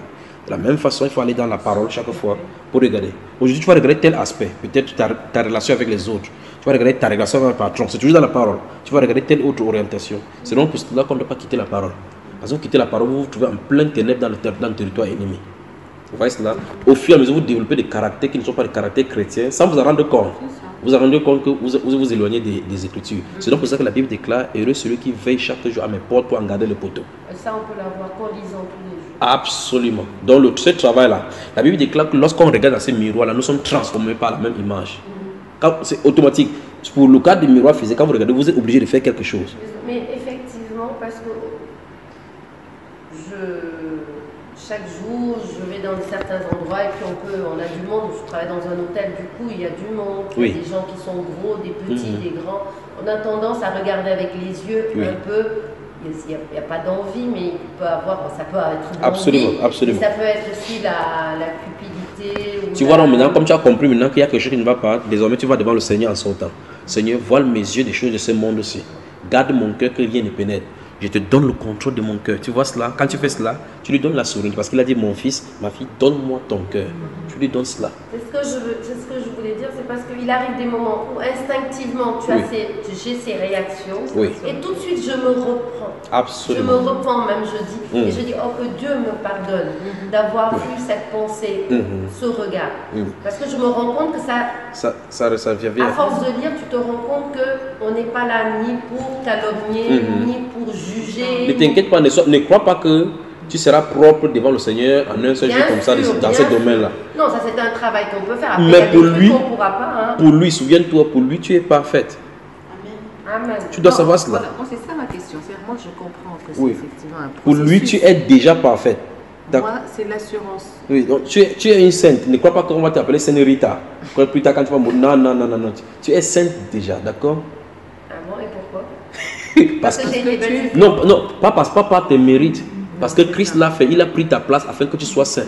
D'accord? La Bible déclare qu'il est devenu malédiction pour toi, pour nous. En réalité, il y a un processus qui se met en place maintenant. Plus tu connais ça, plus tu dis: waouh, je vais plaire à mon Seigneur. Tu as été déjà élu depuis avant la fondation du monde à être à cette position-ci. Maintenant, comme tu as cette position-ci, maintenant il faut souvent avancer. C'est donc pour cela, dans Colossiens, dans 2 Corinthiens chapitre 7, verset 1, il dit que, lisons cela, lisons. 2 Corinthiens, vous avez noté ça aujourd'hui? Oui. Bonsoir à Sally. Bonsoir. 2 Corinthiens chapitre 7. Sally, c'est quelques 37 km de Dakar, oui. Ayant donc de telles promesses, bien-aimés, purifions-nous de toute souillure de la chair et de l'esprit. Oui. En achevant notre sanctification dans la crainte de Dieu. Ça va, vous avez vu ça? Ayant donc de telles promesses, parce qu'en haut, plus haut, il a dit que Dieu a dit que je serai votre père, vous serez mes fils et mes filles. Voilà, il dit que ayant donc de telles promesses, voilà la promesse qu'il nous a faite. En ayant la promesse, on sait ce que nous sommes, les fils et les filles de Dieu. Il dit: purifions-nous de toute souillure de la chair et de l'esprit. On doit se poser la question: quelles sont les souillures de la chair? Il faut répondre à ces questions. Quelles sont les souillures de l'esprit? Vous voyez, quand les gens suivent les musiques du monde, Rihanna et autres là-bas, on les pose les questions, on les dit les questions. Ils disent: non, c'est pas. Elle chante bien, j'aime ça. La Bible déclare qu'il faut achever la sanctification par la purification de la souillure de l'esprit. Parce que les musiques, les paroles qu'on donne, c'est inspiré de l'esprit. Quand ça entre dans ton esprit, c'est pour te souiller. Tout ce qui ne vient pas de Dieu, c'est comme ça que c'est destiné. Et donc il dit: tu dois achever cela en faisant cette chose-là. Ça veut dire que Dieu ne viendra pas chez toi prendre l'essai de rien pour brûler. Tu dois le faire. Tu vois cela? Hein, ma chère sœur, tu m'as suivi? Relis encore voir, comme ça tu vas bien me suivre, quoi. C'est pour ça que ma question demeure. Oui. Et sa question demeure. Il veut répondre autrement maintenant. Suis un peu. Ayant donc de telles promesses, bien-aimés, purifions-nous de toute souillure, de la chair et de l'esprit, en achevant notre sanctification dans la crainte de Dieu. Donc il y a quelque chose que nous devons faire pour conclure. Donc ça veut dire que c'est entre nos mains. En achevant notre sanctification, c'est nous qui devons achever cela. Dieu a fait le plus grave, c'était de pardonner nos péchés effacés, tous les actes qui nous condamnaient. Il dit: ok, maintenant, c'est un peu comme par exemple, vous dites à quelqu'un, supposons ça, hein, quelqu'un se trouve dans le trou, dans un trou, cette personne est tombée dans un trou, il est calé là-bas. Vous lancez une corde à cette personne, d'arrêter pour sortir. Tout ce qu'il fait, c'est qu'il arrête. Vous ne pouvez pas lancer la corde, aller attraper sa main pour mettre sur la corde pour le faire sortir. Il va falloir que cette personne saisisse la corde. Vous voyez, le Seigneur nous a tendu la main, il nous a fait sortir du trou. Quand tu sors du trou, un peu comme quelqu'un tombe sur la poussière, on le relève. Quand on le relève, la personne se baisse pour faire comme ça. Et il l'essuie, il n'est plus au sol. Le Seigneur l'a relevé. Maintenant, il faut achever. achever notre sanctification dans la crainte de Dieu. Vous voyez, en achevant. Je suis d'accord. Moi, je me dis que le Seigneur, il est bon. Je pense que quand il voit ses enfants, oui. Nous, on vient, moi je pense qu'on vient de loin. Moi surtout, vous ne me connaissez pas, je sais que je viens de loin. Je sais que le chemin que j'ai pris, oui. Moi je suis fière de moi. Amen. Pourquoi je suis fière de moi? Parce que c'était un travail qui était déjà en moi. En 2 jours, je ne peux pas avoir fait tout ça exactement. En peu de temps. Ça veut dire que c'était déjà en moi. Je suis venue avec 7 déjà et le bon Dieu m'a encore. Il m'aime et il a fait que vous êtes venus ici. Sa miséricorde. On est d'accord que Mimi vous fasse venir à Sali et ceci, cela. Ça veut dire que je me dis que dans tout ça, c'est la grâce. Oui, c'est ça. C'est le vrai mot. Voilà. C'est la grâce. Et c'est pour ça que je me dis, je suis aimée. Amen. Parce qu'il me montre le chemin. Après, je sais que je ne vais pas mentir. Exact. Il y a des choses que je ne suis pas prête à faire. Ah, exactement. Mais ce que je suis prête à faire, je vais le faire à fond. Ça veut dire... Ça, c'est ta causerie avec lui. Voilà. Dans ton secret. Tu sais, parce qu'il te connaît. Il sait où il t'amène. Voilà. Il connaît les choses, quels sont les différents obstacles. Je ne veux pas mentir. Exactement. Voilà. Tu te mets là, tu dis Seigneur, je ne peux pas. C'est ce que nous faisons chaque fois. Je ne peux pas. Tu as dit l'autre jour, tu as lu l'histoire de Job, celui qui avait perdu tout là. Ça, Dieu ne peut pas donner son épreuve à autre personne. Parce que lui seul peut supporter cette épreuve là. Alors chaque personne a son épreuve. Tu te mets là devant le Seigneur, tu dis Seigneur. Absolument. Seigneur, sans toi je ne peux rien. Montre-moi ce que j'ai à enlever. Dieu te montrera. C'est ce que je fais tous les jours. Amen. Tu as dit tout à l'heure que je parle de ta question demeure. 2 Timothée chapitre 2. 1 Timothée chapitre 2. Vous avez noté ça aujourd'hui, non? Oui. Donc, chaque fois désormais, quand vous lisez la Bible... 2 Timothée chapitre 1, non. 6 à 7. 1 Timothée chapitre 2, verset 8. Oui, nous avons donné ça aujourd'hui. Timothée. Ah oui. Oui. Alors, souvenez-vous, lorsque vous lisez la Bible, ne courez pas. Parce que gardez-vous à l'esprit que lorsque vous lisez chaque verset biblique, ça peut sortir comme un enseignement pour vous, comme une correction, comme une direction que Dieu veut vous donner. Gardez ces trois notions à l'esprit. Lorsque vous ouvrez chaque fois la Bible pour lire, gardez-vous à l'esprit que Dieu peut vouloir vous donner un enseignement, une direction, une correction. Par exemple, je prends, c'est merveilleux tout ça. On va aller où là? Vous pouvez faire un apostrophe quelque part avant de revenir. Oui, bien sûr. Ouvrez Éphésiens chapitre 5. On revient là maintenant. Éphésiens chapitre 5. C'est nouveau pour moi. Oui, ça arrive. Bon, tu seras dans notre agenda de prier désormais, d'accord? Vous tous ici. On va prier pour vous, que Dieu vous soutienne. Il a des regards sur vous. S'il a permis qu'on parcourt des kilomètres pour venir jusqu'ici. Imagine quand l'avion en est de traverser les eaux. Imagine quand l'avion traverse, en tout cas à l'intérieur de l'avion, nous sommes assis avec des personnes, peut-être 200 personnes à l'intérieur. Il ne permet pas qu'on parle à ces 200 personnes. L'avion atterrit à l'aéroport, il y a des gens. On sort de l'aéroport, on prend de la voiture, on traverse les maisons. C'est pour ça qu'il demande chaque fois de couper. On traverse des maisons, on arrive jusqu'ici pour te parler. Ça, c'est un privilège. C'est un privilège, c'est ce que tu appelais la grâce. Qu'est-ce que ceux-là ont fait? Tu peux imaginer par exemple que Jésus a dû entrer dans le bateau avec des gens à l'intérieur du bateau. Jésus a dû entrer avec les gens dans le bateau. L'apôtre Paul a voyagé avec près de 217 personnes dans le bateau. Il était assis là, l'ange vient du ciel pour venir lui parler la nuit. Et les gens sont là, on ne sait pas qui est l'apôtre Paul. Chapitre 5 d'Éphésiens. Chapitre 5, à partir du verset 1 jusqu'au verset 10. Verset 1 jusqu'à 10. Oui. Devenez donc les imitateurs de Dieu. Stop. Donc tu vois, devenez donc les imitateurs de Dieu. Les Donc, petits, oui. Petits, essayez. Non, il n'y a pas essayé là-bas. Pas le petit, hein. Non, regarde bien. Regarde bien attentivement. Il ne faut pas baisser le niveau. Regarde bien. Devenez donc les imitateurs. Attends, j'arrive. Il faut toujours te garder à l'esprit que celui qui t'appelle est puissant. Il est grand. Il connaît tes forces et tes faiblesses. Donc, ne baisse pas le niveau, son comportement à ton niveau. Il faut seulement s'élever vers lui. Quand il dit devenez les imitateurs de Dieu, si on réfléchit sur le plan humain, on va dire c'est quasi impossible. Tu vois, c'est quasi impossible. Mais il dit devenez les imitateurs de Dieu comme ses enfants bien-aimés. Donc Dieu veut qu'on monte. Oui, bien sûr. Oui. Maintenant, il y a une chose, c'est que dans le Saint-Esprit, tout est possible. Dans le Saint-Esprit. Continuons. Alors, je reprends alors. Oui. Devenez donc les imitateurs de Dieu, comme des enfants bien-aimés. Et marchez dans la charité. Oui. À l'égard de Christ. L'exemple de Christ. Oui. qui nous a aimés et qui s'est livré lui-même à Dieu pour nous, comme une offrande et un sacrifice de bonne odeur. Oui, elle va commencer maintenant avec le commandement.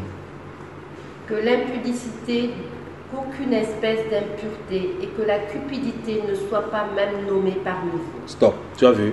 Ça veut dire que c'est une disparition totale de ces choses. C'est ce qu'on a dit. Donc imagine, donc, il est temps de l'expliquer que lorsque vous lisez les versets bibliques, chaque fois quand vous lisez la Bible, gardez-vous à l'esprit que Dieu peut vous donner un enseignement, une direction, une correction. Et dans bien des cas, les trois viennent spontanément, ou mieux instantanément. Les trois sont liés. D'impureté, oui. cupidité. Oui. Et donc maintenant, vous tombez dans ce verset-ci. Dieu dit que ces choses-ci là ne sont même pas nommées, donc ça doit disparaître. Alors, quel est l'enseignement que Dieu a donné ici? Première chose, ça veut dire que c'est la sanctification à outrance. La sanctification à outrance. Donc, Dieu ne veut absolument pas cette trace-là dans ma vie. Et donc maintenant, si je suis dans ces conditions-là, ça dit que si je suis dans l'impudicité ou dans une impureté quelconque, la question maintenant c'est, je ne bougerai pas de cette verset-ci et avançant dans d'autres versets sans que Dieu me donne la solution à cela. Parce que si tu traverses ces versets, ça se pose que c'est comme si... oui, j'ai dépassé ça. Tu as dépassé cela. Tu vois un peu cela, n'est-ce pas? Or, il faut que le problème soit résolu. Il dit que l'impudicité, qu'aucune espèce d'impureté ne soit même pas nommée parmi vous. Je lis ça, je vis dans l'impudicité. Je m'arrête là, je te pose la Bible face à face, je me mets en genoux. Seigneur, je suis impudique. Tu vois cela? Parce que le but de ce verset, c'est ça, il faut qu'il me corrige. Je suis impudique. Il faut citer la direction dans laquelle ça se trouve. Si c'est l'impudicité avec un nom, je prends le téléphone là, à cet instant. Parce que c'est ma vie qui est en danger. J'appelle ce monsieur et dis, mon cher monsieur, oui, nous vivons dans le péché. Je suis enfant de Dieu, je ne dois plus faire ça parce que Dieu dit que ça ne doit pas se mentionner, être mentionné. Il dit qu'il veut que notre relation s'arrête aujourd'hui. Il dit, ah bon? Il dit oui. Tu effaces le téléphone, c'est le prix à payer. Tu vois cela? Continuons le verset, il va te montrer quelque chose. Tu vois que le ciel est fort, non? Parce que là-bas c'est toute blanche, quoi. Continuons. Je pense que tu t'es trompé, on n'est pas là, c'est pas ça qui me dérange. Non, j'arrive, ne t'inquiète pas, on arrive seulement. Il dit que le ciel est tout blanc. Voilà. Que l'impudicité, oui, qu'aucune espèce d'impureté et que la cupidité ne soit pas même nommée parmi vous, ainsi qu'il convient à des saints. Tu as vu cela? Oh, regarde, il a dit ici aux saints. Souviens-toi, dans une des éditions ici, nous avons vu que les saints ne sont pas morts comme les catholiques le disent là. Il dit, est-ce qu'il convient à des saints? Il veut dire, les saints ont un style de vie dans lequel ils marchent. Ouais. Ceux qui ont pris la direction du Seigneur. Voilà. Alors il dit que les gens là, ce groupe de personnes sont appelés saints. Vous êtes les saints déjà. Vous êtes des saints. Alors il y a la marche dans la sainteté. La Sainte Mimi. Oui, la Sainte Mimi. Absolument. Tu nous dis son vrai nom là-bas. D'accord. Madame et autres, vous ne verrez pas Madame dans la Bible. Vous voyez? Mais comment? Donc il n'y a pas de Madame dans la Bible. C'est sainte là. Tu es une sainte, pas vrai? C'est ça. Ah ben voilà. Continuons. On n'entend ni parole des Les civilités du monde, c'est mademoiselle, messieurs. Mais vous ne verrez pas saint sur un acte de mariage ou un acte de naissance. Pourtant, c'est un saint qui se marie avec une sainte. On va faire ça maintenant. On va faire ça, oui. Absolument. Oui, Sainte Mimi. Oui, c'est ça. Quand vous devez être encore plus en joie lorsqu'on vous appelle comme ça, parce que ça montre que vous êtes concitoyen des ciels. Absolument. Absolument. Ça donne encore plus envie de mériter oui. toujours. Et vous, si vous êtes devant quelqu'un, ils vont vous dire, tu veux me dire que tu ne pêches pas, ça n'a rien à voir. Parce que celui qui marche devant vous... Oui. De prendre le chemin. Oui. Tu peux imaginer que tu t'appelles Sainte Mimi. Ça te fait bizarre, pas vrai? Mais je vais l'appeler Sainte Mimi. Il faut rentrer à la maison, tu dis ça aux enfants. Les enfants disent que tu es allé à Sali, là, tu es rentré à Sainte. Tu as encore vu Junior. Maman, tu as encore vu Junior. Continue, ma soeur. Qu'on n'entend ni parole déshonnête, oui, ni propos insensés, ni plaisanteries, oui, choses qui sont contraires à la bienséance. Mais qu'on entend plutôt qu'on entend plutôt des actions de grâce. Donc ça veut dire qu'en toute chose, c'est Seigneur, merci que toute la gloire te revient. Toute la gloire te revient. Ah, nous rendons grâce à ce qui pour telle chose. Donc ça va énerver les gens à côté de toi. Mais ici, on a de nous enseigner le langage du ciel. On est entré dans le divertissement, là, le discours mondain. Il dit qu'on n'entend ni parole déshonnête, ni propos insensés, ni plaisanteries, choses qui soient contraires à la bienséance, mais qu'on entend plutôt des actions de grâce. Continuons.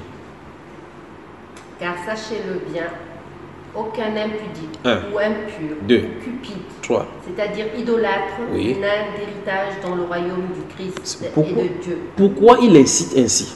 Parce qu'en réalité, en testant nos cœurs, on peut savoir si oui ou non on a été sauvé avec ces éléments-ci. Où est-ce là? Ah, Junior, tu corses le truc des... Ok, bon, je ne parle plus alors maintenant. On rentre dans le passage. Bon, allez, on y va. Non, non, il faut s'asseoir, il faut qu'on termine. Il faut qu'on sache où on va. Oui. Moi, c'est là où je... Non, tu dis là, que... il ne faut pas qu'on sache où on va. Non, non, regardez. Tu as pris le chemin, tu continues. Non, suivez très attentivement. Je veux savoir ce dans quoi enfin, c'est pas ce dans quoi... Je sais ce que je... La sanctification, je la comprends. Oui. Or, il vient de dire... Car sachez-le bien. Bien. Oui. Aucun impudique. Ça veut dire que si quelqu'un vit, c'est un style de vie. Oui, c'est un style de vie. Mais ce que je veux dire, on est dans le combat perpétuel avec tout ça. Moi, bon, on se reconnaît dans certains trucs. Tu vois suis ce que mon grand frère dit. Suis ce que mon grand frère veut faire. C'est qui ton grand frère? Mon grand frère, comment? Celui qui en a des Christ là. Ah, c'est ton grand frère? Absolument. Regardez. Attention ici. Regardez, l'apôtre Paul dit, car sachez-le bien. Je crois que maman s'est fermée, elle s'est couchée par ici, non? Oui. Il dit, car sachez-le bien, aucun impudique ne rentrera. Ici, ni idolâtre, ni cupidité, c'est-à-dire qu'idolâtre n'entrera pas.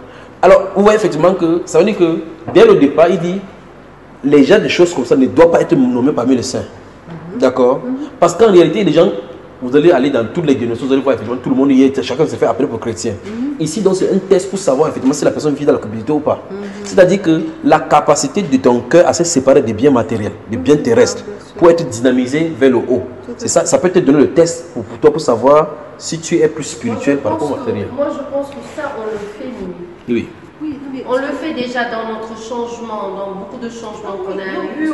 C'est pas pour vous que je parle, c'est pas pour vous, c'est pas pour vous, c'est un cadre général. Oui, on parle de manière générale, mais nous, ce qui nous intéresse aussi, on veut se voir dans ça. Exact. Dans chaque chose qu'on lit, on veut voir. Vous pouvez voir miroiter un peu. Voilà. Ce qu'on a, ce qu'on a moins, ce qu'on a plus, c'est ce que je dis. Et travaille dans ce sens-là. Voilà, et c'est pour ça que c'est fait, c'est-à-dire idolâtre. On n'idolâtre pas. Oui. Nous ne sommes pas des gens qui idolâtrent. Comme si c'était facile. N'a d'héritage dans le royaume du Christ, c'est le cas. Comme si c'est facile. Non, je dis, on parle comme... Ce que je veux dire, c'est qu'on aspire à ça. Oui. On est d'accord avec tout ça. On sait que c'est difficile, puisque sur certaines choses, par exemple, tu dis que sur d'autres choses, moi je sais que je ne pourrais pas. En tout cas, mais on demande au Seigneur de nous aider tous les jours. Moi, tous les jours, c'est ce que je dis, c'est la prière du matin. Mais dès que je sors, voilà que j'insulte le gars là qui m'a coupé, alors que je viens de te demander. Oui, mais quand tu demandes mais c'est fini là. C'est fini là. C'est ça la différence entre un enfant de Dieu. C'est ça la différence entre un enfant de Dieu et quelqu'un qui n'est pas un enfant de Dieu. Tu vois? C'est ça. Non, c'est ce que je veux dire. Non, tu es parfait. Oui, mais je veux dire, quand je dis que je suis pas parfaite, c'est que tes actes ne sont pas accomplis. Voilà. Arrêtez, écoutez bien. Tu es parfaite, mais tes actes ne sont pas accomplis. D'accord? On est dans l'accomplissement de l'acte. D'accord? Il y a des choses que vous devez savoir maintenant. C'est que il y a des choses contre lesquelles vous allez lutter. Maintenant, vous pensez que vous luttez en réalité. À un moment donné, vous allez vous voir que ces choses sont éliminées dans votre vie automatiquement. Sans effort. Oui. Vous voyez que vous allez passer à un autre niveau. Oui. C'est donc pour cela que la Bible déclare que celui qui est saint se sanctifie encore. Et que celui qui est juste. Il y a des choses que vous pouvez encore tolérer. Juste là, Dieu laisse là, à ce niveau-là, parce qu'en réalité, vous n'allez pas demander à un enfant de CP de commencer à calculer là capable d'un angle à cercle. Tant que vous allez faire telle chose là, ça ne trouvera pas, parce que l'enfant va vous regarder comme ça, n'est-ce pas de quoi il est question. À chaque étape correspond des péchés. Et ces péchés-là, dont on enseigne, c'est un enseignement pour pouvoir nous amener à maturité. Vous voyez, si quelqu'un n'est pas encore né de nouveau, par exemple, vous allez lui dire arrêtez de forniquer. Même s'il a forniqué, il n'est pas quand même sauvé. Donc, ça veut dire que son problème, ce n'est pas d'arrêter le péché, parce qu'en réalité, le péché a l'emprise sur lui. Il faut que la vie de Christ entre en action pour commencer à le libéraliser. Tu vois? Or, l'erreur que les pasteurs font, c'est on dit arrêter le péché. Comment tu vas arrêter le péché? C'est un peu comme tu dis au poisson qui est dans l'eau, ne te fais pas mouiller. Il se trouve en plein là-dedans. Moi, pourquoi je dis ça? Je suis d'accord avec vous. Je sais que ça peut être dur. Je peux parler parce que je suis la dernière. Mais par exemple, par rapport même quand tu m'as parlé des bijoux, quand tu m'as parlé, moi... Qui a dit ça? C'est elle. Oui, c'est elle. Elle est là pour te persécuter. Elle est en train de me truquer. Non, attends, non, elle m'explique un peu, elle essaye. Bon, elle me dit ce que... Son maestro, comment dit celle-là quoi? Voilà, mais parce que comme nous, moi je ne suis pas depuis longtemps. Ah oui, ok. Comme on échange quand même, on parle de ça. Voilà, je parle de mon évolution, mais même avant de vous rencontrer, par rapport à moi, comment j'étais, comment je me sens devenir, comment je deviens. Voilà. Et par rapport à ça, je disais, par exemple, quand elle m'a dit ça, j'ai dit, moi, je veux être baptisée. Oui. Je n'ai pas cherché à savoir ce qui était interdit. Exactement. Parce que c'est ce que je voulais. Exact. Parce que je voulais rentrer. Je ne voulais pas savoir qu'est-ce qu'il ne va pas falloir faire avant de me baptiser. Plus tard, ça va arriver. J'ai dit, je fais ça. J'avance. Et tous les jours, j'apprends. Absolument. Et je n'ai pas peur. Parce que si tu me dis, ne mets pas ça, ou tu me dis, l'or, j'ai lu, tu n'as pas besoin de me le dire, elle m'en a parlé. Mais je le lis, les passages. Des bijoux, on en a pas. Tu nous as donné des passages où on parle de ça. On parle des tresses, on parle de choses. Mais moi, comme je dis, on est dans un processus. On est dans ce processus. C'est même pas dans un, on est dans ça. Moi, j'ai coupé mes cheveux avant. Et il n'y a même plus de chemin retour, même pour commencer. Non, c'est impossible. C'est impossible parce que même avant de commencer, j'avais déjà pris ce chemin. Absolument. Pour moi, ça ne peut être qu'une continuité. Absolument. J'ai déjà coupé mes cheveux, j'ai arrêté les tissages. Après, il y a des choses qui vont venir tout seul. Absolument. Quand j'ai mis un pantalon Fais le bisou d'abord. Fais le bisou. C'est bon. Quand j'ai mis un pantalon hier, je me suis sentie mal. Oui. J'ai mis le pantalon parce que c'était comme une bagarre. J'ai même voulu venir ici en pantalon pour qu'il voit. Oui. Et puis moi-même j'ai mis mon boubou dessus. Parce que et c'est pour ça qu'on mais pourtant, j'ai pas parlé de cela. On n'en a pas parlé, mais je sais. Même si tu m'en as pas parlé, tu en parles à Mimi, elle va m'en parler parce qu'elle est ton assistante. Oui. La deuxième. Avec Grâce. Comme Grâce va partir avec toi, tu as les ici. Elle va te persécuter quoi. Voilà. Elle ne peut pas me persécuter parce que je pense que ça va être. C'est quelque chose qui est bien parce qu'on aura un échange. Il y a des choses où je peux avancer et dans d'autres, c'est elle qui va avancer. Je pense qu'on n'est pas la même personne. C'est pour partager. Voilà, pour partager quoi. Alors, j'ai vu qu'il y a des choses qui ont changé. Absolument. Vraiment, j'ai vu que ça a changé. Déjà, la façon dont j'ai lu, je passe hier, malgré la fatigue, je priais. Ce matin, malgré le peu d'heures de sommeil, j'ai prié. J'ai commencé la Bible, le Nouveau Testament, j'ai prié. Amen. Quand j'ai des moments où je ne lis pas la Bible, alors je préfère je ne lis pas dans la Bible comme je pense que je devrais la lire, mais je suis curieuse de lire la Bible. Je veux lire la Bible à ma façon, la première fois. Je veux la lire comme je lis un livre. Exact. Je fais un roman, j'ai commencé à lire, j'ai voulu marquer, puis j'ai dit non, parce que je veux la lire et la relire. Amen. Parce que si je la lis en une fois, il y a des passages qui ne... Et j'ai dit, je vais la lire en entier, tout le Matthieu, et je vais recommencer à relire Matthieu. C'est pendant que tu parles, je me rappeler de mon beau-père, le père de mon épouse. Un de ces jours, on était chez lui, en 2013-2014 comme ça. Il montrait les escaliers, il dit c'est pas croyable. On lui pose la question, c'est quoi le problème? Il dit que la Bible est terrible. Pendant que tu lis, tu avances devant, ce que tu as lu derrière, tu as déjà oublié. Ouais, effectivement. Ça montre que c'est toute la vie, en tout cas, c'est un truc de toute la vie. Exactement. Et bon, Matthieu, c'est vraiment... c'est entraînant. Quand tu commences, tu as du mal à t'arrêter. Moi, j'ai eu du mal à m'arrêter. Je me suis forcée. Mais j'étais partie. Je dis oui, il m'a pas dit ça. Il t'a dit et puis, en tout cas, c'est le minimum. Comme j'ai dit là, c'est le minimum pour les gens, pour quelqu'un qui est paresseux, ou bien quelqu'un qui n'a pas. Mais moi, comme j'aime lire, quand je commence à lire, j'aime bien. Et surtout, si ça m'ennuie, j'arrête. Mais comme je suis dedans. Moi, quand je me suis converti, c'est comme ça qu'il lisait. Il m'enfermait dans la chambre. Il pouvait faire 7 jours dedans, il sort pas. Je lis seulement. Je lis. Les gens me demandent aujourd'hui comment tu fais pour connaître la Bible. Je lis tout simplement. Je ne vais pas essayer de retenir un verset. Je lis seulement. Ça vient automatiquement. Et puis c'est marrant parce que moi je disais que j'étais inculte dans la Bible, que je n'avais aucune notion, mais au fur et à mesure tu vas voir comment. Et en lisant déjà Matthieu, mais tout le truc est venu quoi. Tout mon catéchisme, tout ce que je sais entassé depuis des années. C'est là. Donc en tout cas ton disque dur a été réactivé. Voilà, c'est ça. Ah, je vous aime. Je vous aime. Si la mission venait à s'arrêter là et qu'on rentrait demain matin, je sais que le Seigneur va faire une bonne œuvre ici, pas ici. Que Dieu vous bénisse vraiment. Que Dieu vous bénisse. Donc il faut qu'on nettoie l'intérieur, n'est-ce pas? Oui. 1 Timothée chapitre 2, verset 8. Je veux dire sur ce qu'elle a dit. Tu sais, elle dit qu'on est dans le chemin. Oui. Donc on est dans deux préoccupations différentes. Je sais que c'est le chemin et on tend vers la perfection. Un truc plus concret. Aujourd'hui, Dieu décide de m'amener, de mettre fin à mes jours. Oui. Je vais où? Tu penses que tu vas aller où? La Bible déclare, c'est pas. On dit que c'est pas à la foi que tu es sauvé. D'accord? Tout ce que tu vas faire là maintenant, c'est par rapport à ta couronne. Tu as vu la façon dont chaque fois qu'ils voient votre table, si ça met. Vous savez, regardez la table que vous avez mis là-bas. comme ça. C'est terrible. Quand je vois ça chaque fois, je sors, je regarde comme ça, il dit, ça me fait chacune des choses qu'il voit dans votre pays ici. Mais nous sommes allés à Ziguinchor, nous sortions de la maison derrière l'université là-bas pour aller prêcher. Et puis je m'arrête avec mon épouse, je regarde, tout autour là on a fait des champs. Les gens ont fait des sillons, là ils ont mis des arachides. Je vois tout juste après, à côté, des touffes d'herbes ressemblant, ces herbes là, les mauvaises herbes, ressemblaient exactement les arachides, c'est-à-dire les feuilles. Vous posez la question, quand vous allez dans un pays où on a fait le maïs, vous voyez les champs de maïs, les herbes qui sont là-bas ressemblent au maïs. Je me pose la question, qu'est-ce que l'ivraie vient faire à côté du vrai et ça lui ressemble chaque fois? Je pose la question à mon épouse, je dis, tu as vu cela? Je dis, oui, regarde, j'observe que ceux qui ont été sémés par l'homme, c'est-à-dire que ce qui est important pour l'homme est en petit nombre. Cela est touffu, ce qui est sans importance est tellement touffu qu'en réalité, vous raclez, le lendemain c'est encore là, pour semer la confusion. Quand je vois ces choses-là, j'ai dit à ma femme que c'est comme ça, quand je regarde comme ça me donne les sujets de prédication, parce qu'avec ça, je comprends mieux le royaume de Dieu. Mieux le chose de Dieu. Vous voyez, quand il voit votre table à votre disposition, la table du Seigneur est comme ça, disposée, la table là, regardez comment c'est disposé. Oui, tout à fait, j'ai vous voyez, vous imaginez que c'est long comme ça à l'infini et que le Seigneur se trouve loin au bout là-bas. Ah ben maintenant, tu veux être ici au bout, le Seigneur loin là-bas, j'aimerais être à côté de lui. C'est ce que nous sommes de faire là maintenant. Donc, tu seras à table. Mais tu travailles à distance. Mais où? Voilà, les couronnes, d'accord? Mes couronnes. En tout cas, quelque chose que tu vas faire ici, il y a ta table avec ton nom là-bas. Donc quand tu vas venir, vous savez, comme vous allez quelque part dans un truc des ministres, on dit ministre des Relations extérieures. Quand quelqu'un entre, il n'a pas à aller s'asseoir dans le ministère, il connaît son chemin. Voilà. On peut continuer 1 Timothée chapitre 2 verset 8. C'est bon, tu peux dormir. Tu peux dormir maintenant.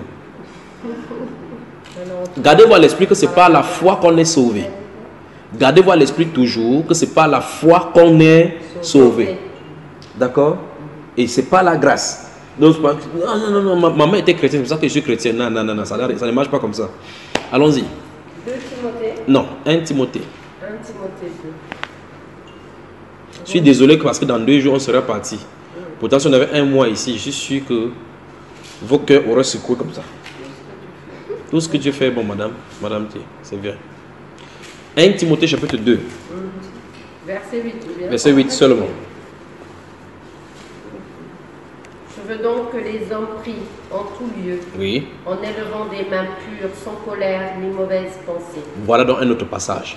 Tout à l'heure, nous avons pris Ephésiens chapitre 5, il tente de dire, avant que nous entrions dans ces quelques compléments qui nous a fait chaud au cœur. Je tente de dire que chaque fois, parce qu'il parle des miroirs physiques et des miroirs spirituels, lorsqu'on se confronte à la parole de Dieu chaque fois, il faut que vous attendiez à ces 3 choses.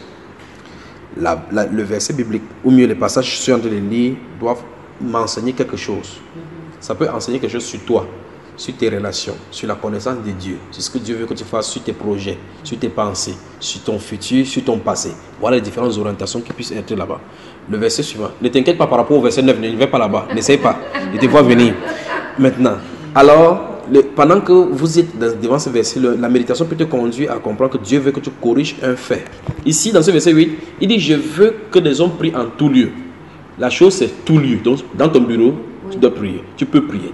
À ta salle de bain, tu peux prier. C'est bien que tu en parles, parce que ça aussi, je passe beaucoup de temps dans mon bureau et je me suis dit, mais est-ce que, parce que je lis beaucoup dans mon bureau. Oui. Quand je donne mes trucs, après je suis là et des fois, au lieu de faire des trucs qui servent à rien, je prie. Oui. Pas que je prie, je m'instruis. Absolument. C'est pas prier, parce que prier, c'est plus dans ma chambre. Oui. Mais je m'instruis, ça veut dire c'est à ce moment que j'ai vraiment un peu de temps des fois pour pouvoir lire, méditer, voilà. Et je voulais savoir si c'était... oui, le verset là répond clairement. Le matin et le soir. Non, c'est pas obligé. Le matin et le soir, justement, ce sont les moments de sortie et de rentrée où tu peux être calme.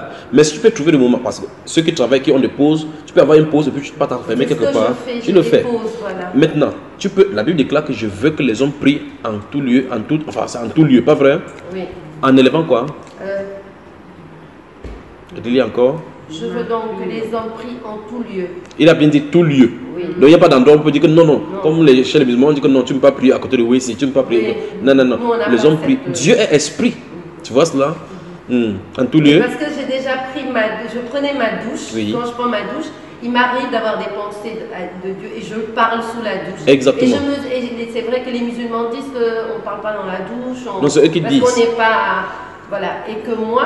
Bon, quand tu n'es pas couvert là, quand Dieu regarde le ciel, ce n'est pas lui qui t'a fait, il ne connaît pas ce qu'il y a dedans. Prenons, lisons ici, pardon, disons. Lisons. Alors je veux que les hommes prient en tout lieu, en élevant des mains pures. Des mains pures. Oui. Sans colère, oui. Ni mauvaise pensée. Donc, 3 choses sont demandées. Prier n'importe où. Oui.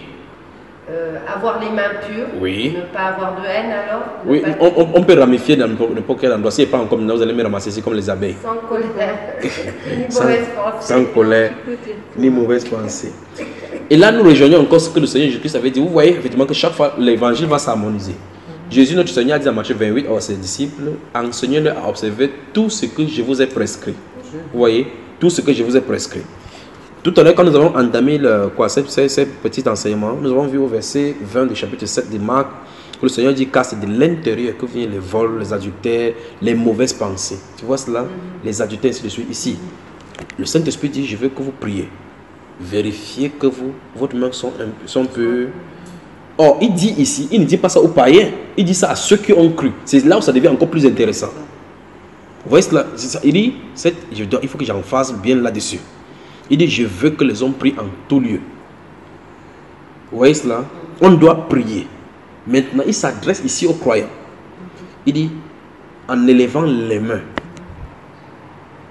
Donc, quand tu lèves les mains vers Dieu, tu dois vraiment réfléchir que ces mains ne commettent pas l'iniquité. Si tu allais voler le bic dans un bureau, que tu soustrais le bic pour mettre là-bas, c'est entaché de cela. Vous voyez cela? Il dit sans colère ni mauvaise pensée. Peut-être quelqu'un t'a énervé comme ça, tu as dit que ta tête, vous voyez ce que je veux dire? Et puis tu te demandes là, tu dis Seigneur, tu es bon. Il faut résoudre ces problèmes-ci d'abord avant d'avancer. Vous voyez cela? Sans colère ni mauvaise pensée. C'est donc, et ici, ça devient intéressant. Il y a un enseignement dans la France, dans la sainteté, sur l'entretien du cœur. Il faut que le cœur soit entretenu. Si le cœur n'est pas entretenu par la méditation, une autre personne parlera dans le cœur. Par conséquent, tu peux rester comme ça. Tu entends des choses en toi, des musiques même chantées en toi, alors que tu n'y as pas pensé. Tu peux entendre des musiques chantées, les musiques de ton enfance commencent à chanter en toi. C'est-à-dire que les bibliothèques et les discothèques commencent à se jouer en toi. Parce que quand tu entres dans la discothèque, tu sors avec cette discothèque en toi. Pas la musique, la discothèque. À tout moment, la musique peut être jouée. Il faut que ça soit purifié. Donc, maintenant, il faut qu'on aille devant le Seigneur. Seigneur, purifie nos pensées. Purifie nos cœurs. Et la Bible déclare qu'on s'entretient par les psaumes, chantant à Dieu les cantiques spirituels. Vous voyez cela? Jésus est le roi des rois. Il est le roi des... Il est le tout-puissant. Les sorciers se couchent devant lui. Les marabouts se courbent devant lui. Il est le prince des princes. Il est le roi des gloires. Les sorciers se couchent devant lui. Même les reines des eaux se couchent devant lui. Il est le tout-puissant. Il est le prince des princes. Marabout se couche devant lui. Alléluia. Maintenant, la Bible déclare entretenez-vous par les psaumes, les cantiques. Quand tu fais comme ça, tu t'entretiens. Quand tu peux dormir là, tu dors maintenant. Tu n'as pas peur parce que rien ne pourra plus venir te faire. Ce n'est pas en disant que je couvre ma maison par le sang de Jésus que ça fait ça. Ça n'a rien à voir. Dieu a donné ses principes à lui, comment faire. Quand vous lisez la parole habite en vous. Quand tu dors, ton corps spirituel est gonflé à bloc. Dieu utilise même ton esprit pour combattre les mauvais esprits qui puissent venir vers toi. Il te protège en clair. D'accord? Que Dieu vous bénisse. Bonsoir, peuple de ça. Salut. Que Dieu vous bénisse, que Dieu vous bénisse, que Dieu vous bénisse. Moi, je voulais savoir le psaume 24. Le psaume 24. C'est un psaume que je lis. À l'Éternel la terre et tout ce qu'elle renferme, le monde et tout ce qu'il vit. Porte, élevez vos linteaux, élevez les portes éternelles. Que le roi des gloires fasse son entrée. Qui est ce roi de gloire? L'Éternel des armées, fort et puissant. L'Éternel puissant dans le combat. C'est lui le roi de gloire. N'est-ce pas? Il a fait son entrée. Il a fait son entrée, n'est-ce pas? Ouais. Que Dieu vous bénisse. Que Dieu vous bénisse. Bonne soirée. Tous les jours, j'adore cette... Pas mal, hein? Que Dieu vous bénisse, que Dieu vous bénisse, que Dieu vous bénisse. Quoi ça? C'est quoi ma soeur? Le psaume 24. Écoutez bien, c'est pas seulement le psaume là. La Bible dit que toute écriture est inspirée de Dieu ou utile pour corriger. Même quand j'étais dans les problèmes à l'hôtel, je faisais des psaumes, je crois que c'était 90 tout ça. Oui. Pour la protection, parce qu'il y avait beaucoup de maraboutage dans l'hôtel. Ne t'inquiète pas maintenant, tu ne dois pas te baser sur le maraboutage, sur le psaume. Tu seras la parole vivante. Tu vois cela? La Bible déclare que si la parole là quitte là, ça habite dans ton cœur. Tu seras la prunelle des yeux de Dieu. D'accord? Quand tu vas passer, s'il y a le maraboutage là-bas, c'est eux qui vont fuir, ça va disparaître. Tu ne seras plus là en train de répéter que 1000 tombent à mon côté et 10 000 à ma droite, je ne serai pas à terre.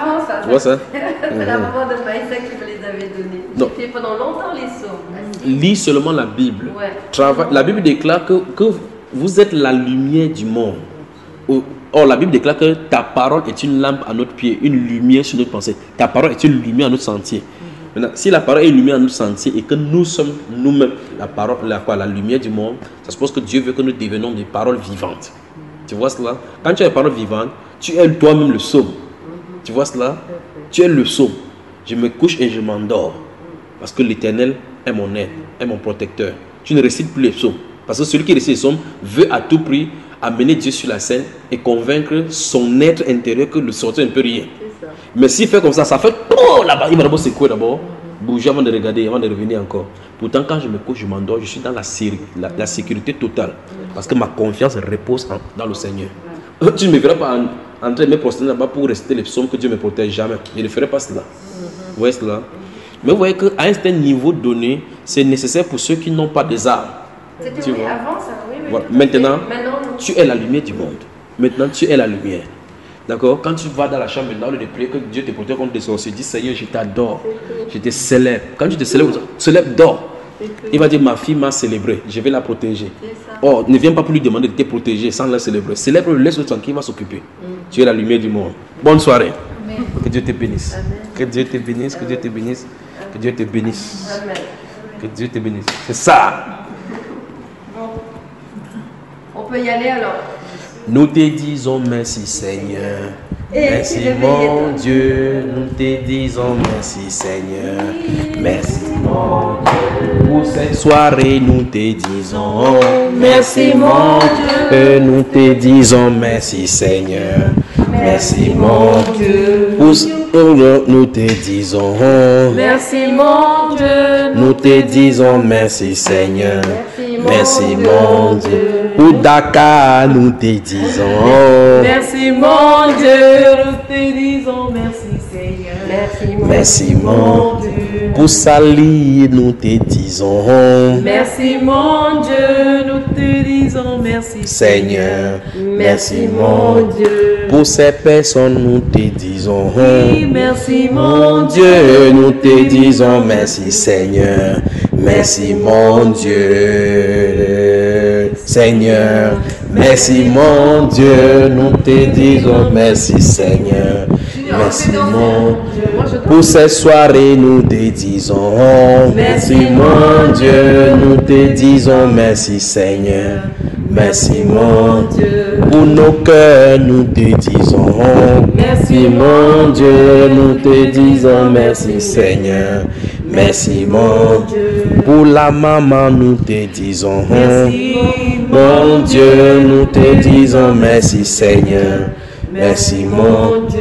Seigneur, tu es Dieu et tu connais tout de nous. Tu sais quand on se lève, quand on se couche. Tu connais nos manquements. Tu connais, oh Dieu, nos déboires et ce qui nous tient captifs. Tu connais chacun de nous ici. Tu sais pourquoi tu as parlé ce soir. Je soumets chaque cœur et chaque vie entre tes mains ce soir, Père de gloire, afin que tu nous donnes de veiller sur nos voix et de veiller particulièrement sur nos cœurs, sur ce qui est à l'intérieur de nous. Donne-nous de méditer sur ces choses. Donne-nous, Dieu de gloire, de te faire confiance parce que cette œuvre que tu as commencée en nous, tu vas l'achever. Je te soumets chaque vie ici entre tes mains. Je soumets chaque cœur entre tes mains, Père, afin que tu continues, ô Dieu de gloire, à nettoyer nos cœurs pour ta gloire. Nettoie-nous, Père de gloire, afin que nous soyons un vase d'honneur comme toi tu l'attends. Que l'honneur, la gloire, la magnificence soient jamais pour toi. Au nom du Seigneur Jésus-Christ. Amen. Amen. Bonne nuit, bonne nuit, bonne nuit, bonne nuit.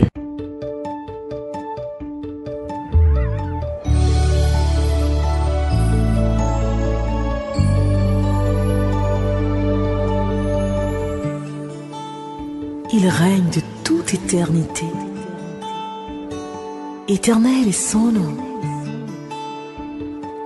Nous prosternons devant sa majesté. Oh, nous nous prosternons. Nous nous prosternons. Nous nous prosternons.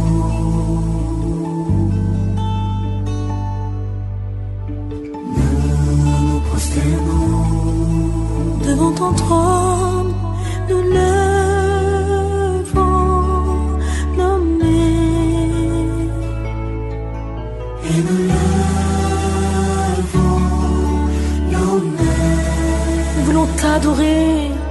Et nous levons nos mains. Et nos cœurs, alléluia, nous t'adorons.